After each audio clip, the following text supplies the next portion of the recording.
We gotta start the exact same way. Okay. With your hair in it a little bit, my face right there. Okay, so apparently I need to stand over here because my thing is over here. Today is really weird, and I'm really confused by this book. Lucy. Yay. I'm talking to her in there. Hopefully she understands. So what you are supposed to do today is you are supposed to flash draft, but you already did. You already wrote a rough draft of you picked one of your favorites, right? And then yesterday we worked on the lead. So I think what I'm going to have you do today is make sure that you look at the ending of your story, okay? Excuse me. First of all, did you wrap up the story at the end? No, we are not leaving cliffhangers. I'm sorry. We will have a chance to do that eventually, okay? Just not today, not with this story, okay? So the first thing you need to do is make sure that you wrapped it up in some way. Number 2, did you learn some sort of lesson? You can learn a lesson from even the smallest thing, like somebody scaring you and you peeing your pants. You can learn a lesson from that. Like, don't trust your sister. That's a really good lesson to learn, okay? Don't open your fridge. Right. So there's a whole bunch of things. So you may be like, I didn't learn anything from my situation. You can. There is something. We will figure it out, okay? So today what I think I want you to do is really focus on the structure of the whole thing. We are going to type our story today.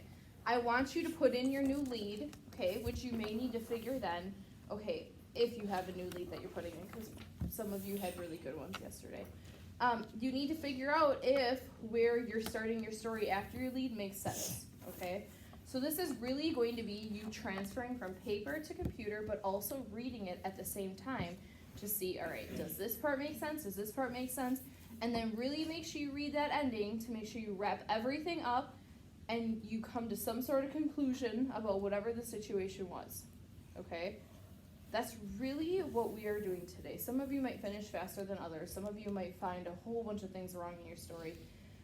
Make sure that your dialogue is properly spaced and that you are putting the proper punctuation with it. If you need my help with that or anybody else's help in here, please ask, okay? I would rather you do it right the first time and learn from it than have to redo it way down the road when you're handing it in and you forgot to fix it, okay? Any questions? So basically what you're going to do is you are going to put your new lead into your paper today. You're going to type the whole thing, and then you're going to make sure your ending makes sense, and I would just really read through it a couple times and make sure that your dialogue is spaced appropriately, punctuation-wise, spelling.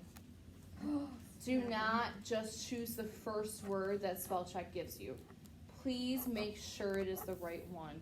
That is a huge problem with 6th graders. I'm not really sure why, but a lot of you just, if you type in the word dialogue, I don't know why you would use the word dialogue, but you never know.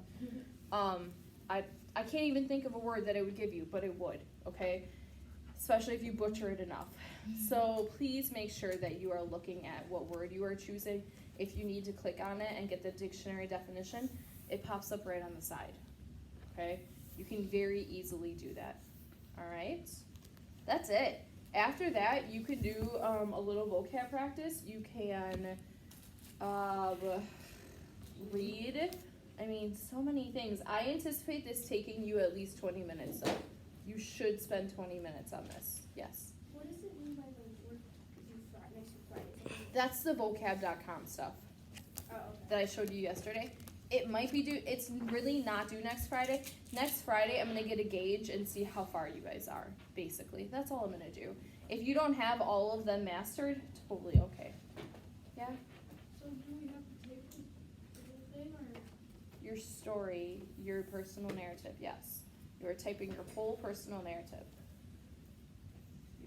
You're picking one of them, not all 4. Yeah, I know, but my personal narrative is 5 pages long. That's awesome. Good. That's what it should be, because some people in here barely have 3/4 of a page. Try to stretch that today, by the way. Okay, adding more details. Okay, any other questions? Yeah? What did I just say? Just answered that. No, you do not have to have them all mastered by next week Friday. Just said that. Do we have to finish typing the personal narrative today? Yes. Absolutely. Your personal narrative should be typed by tomorrow, okay? So you need to have it typed before class tomorrow. And I do expect that you at least reviewed your ending and did spell check and looked at your dialogue and all that. Okay? All right. No more questions? I'm going to go and try to figure out what in the world she's confusing me about. And I'm going to help you guys with whatever help you need. Okay, bye.